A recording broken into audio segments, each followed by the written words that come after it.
If you've ever really used WordPress, then you'll kind of know that you probably have a love-hate relationship with WordPress. And in our line of work, we've found out that really there are 4 main reasons why people have bad experiences with WordPress. So, in today's Morning for Visionaries, we're going over what those 4 reasons are and, well, sort of how you can go around those 4. First and foremost really is, and so the number 1 reason really is the technical setup and the kind of knowledge required to get it going. Sure, there are some hosting providers that do this for you. And if you don't pay the extra premium for some of these really nice hosts, the technical setup is a bit overwhelming because it is a kind of technical system. So you do need to know a whole bunch about the servers, the setup, what kind of goes where, how to put all these things together. And people don't really want to worry about that. And that's kind of a big minus for a lot of people. But as I said, a lot of hosts can handle that for you. So while it's a minus to do that technical setup and they're afraid of these technical things, if you go with something, one of those WordPress optimized servers or hosting providers, WP Engine, Flywheel, SiteGround does those too, and a few others, they can do all that WordPress mumbo jumbo for you, so that all you can worry about then is going forward and using WordPress. Which brings me to issue number 2. A lot of people want to save money for good reason, but the problem comes if you go on a budget host, you're going to get budget level security. So people really have bad experiences with WordPress because WordPress, oh no, my WordPress website got hacked. Oh no, there's spam on my website now. All these spam comments are coming in.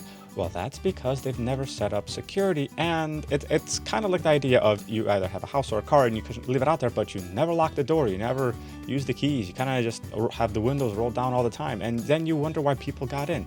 Well, that's because you didn't secure your stuff. In an ideal world, of course, we wouldn't really have to worry about much about security. But here in the real world, security is a big thing that we really do have to worry about.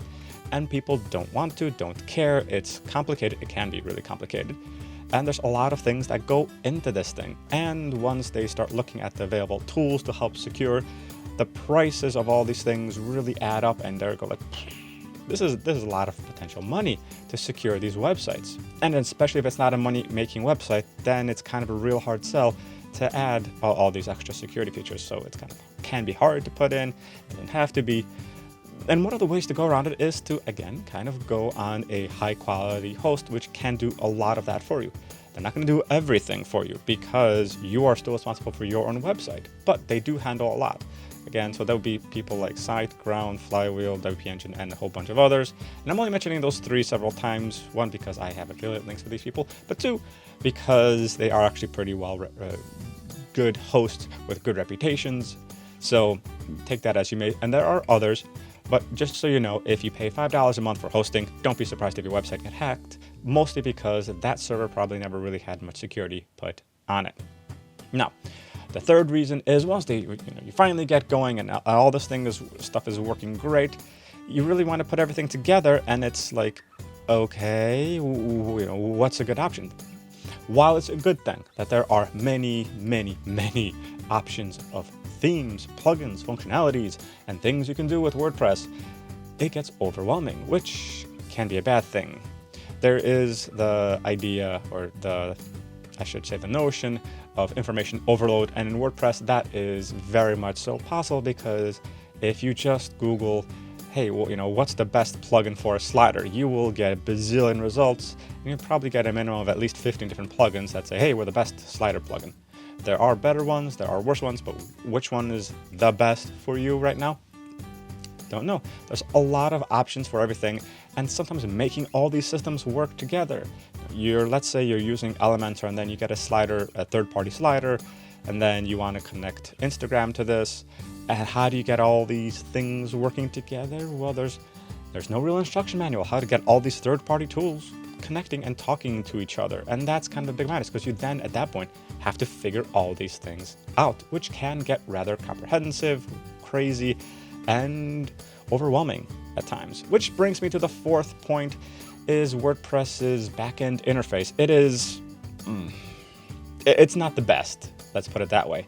It is overall a bit dated, and there are a few admin themes which really help with that, but overall the interface is still I don't want to say a mess, because it's not that per se, but it is definitely not the best interface. It's not the most modern interface. It is a little bit old. It is a little bit clunky. It works. We'll say that. It does work. It is functional. And if you get used to it, you're like, yeah, okay, fine. But it's not the best laid out thing. And what's a better interface? I don't particularly know, but that is not it. Shopify, for example, has a good interface. Magento 2 has a pretty good interface. A whole bunch of SaaS providers have decent interfaces. Some of them, not all, of course. But what WordPress does, it's really outdated. It does feel old, clunky, it's slow at times, and it does sometimes have a few things that really kind of just slow it down. And I don't know why. Part of that is they have to support legacy code. That's one piece. They can't really just say, hey, we're going to completely rewrite WordPress, because that's going to kind of mess a lot of things up for a lot of people. So they do have to support a lot of old things. And that does really kind of hunker it down and make it slower, bloated, and weirder. So the interface is kind of a turnoff. It's not pretty, not to say the least. The front end, that's a different story. But the admin interface, it's old, it's clunky, it's weird. They are doing some things bit by bit to improve it, so hooray. And the ways you can go around it is, one, you can use other tools so you don't really have to ever go into WordPress. You can hire people like us to do all that for you, or you can get an admin interface. There are plugins that basically theme the admin area for you to kind of modernize it a little bit. The problem with those, at least, is that they don't work for everything, because not every single backend interface is standardized, and so things kind of sometimes end up not working as well, or they end up getting slower or breaking things. So we used to use some, and then it just became too much of a trouble. So that's it for today's Morning for Visionaries, and those are the really four main reasons. There are smaller reasons for why people get scared and kind of weirded out and have bad experiences with WordPress, but those are really the four main ones we found in our experience with working with clients, working on our own sites, and teaching people how to use WordPress. So if you're interested in getting all this nerdy stuff done for you, you just want to do your website, shoot us a message in the comments, or ask us in the comments, or email us, what are some good ideas for using these things, and we'll definitely let you know. But if you're interested in having this handled all for you, shoot us a message, and we'll see what we can do. Until next time, see ya.